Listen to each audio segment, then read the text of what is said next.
This is after my freshman year of college. First time in my life I had access to an indoor gym that I could use anytime I wanted. First time. Yeah. All that basketball I did before that was on the playground outside.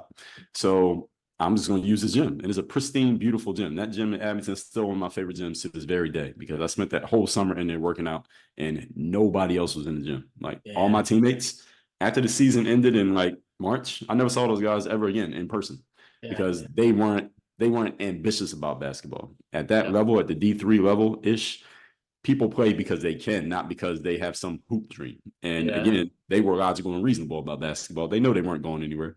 And I should have been like that, but I was, again, dumb enough to think that I might go somewhere. So I kept working out. And that whole summer, nobody would be in the facility. Nobody. Because there were no ambitious athletes on that campus. So I had the whole gym to myself, spent the whole summer working out. And one day I walked to the cafeteria.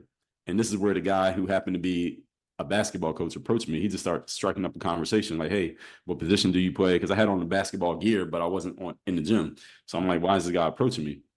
But I guess he just saw my stature and my clothes and figured I played ball. Yeah. So he just basically recruited me on the spot. And what's funny is he didn't even know who I was. It's not like he had sussed out that I would be there and he just waited for me to make it seem like a surprise. He really didn't know who I was. And he told me later that the only reason I approached you, Dre, is because you looked like the type of player who I knew I needed for my roster next year. See, he said I knew I needed like an athletic wing type player, and you look like an athletic wing. I could have been the biggest bum on campus. So he has no idea, right? He said I went and did my due diligence after I talked to you. So after I found out who you were, then I told you, and he basically offered me to come to play at Penn State Altoona. And that was the other campus I went to. And then he went and found out who I was. Then he went and called my old coach and all of that stuff.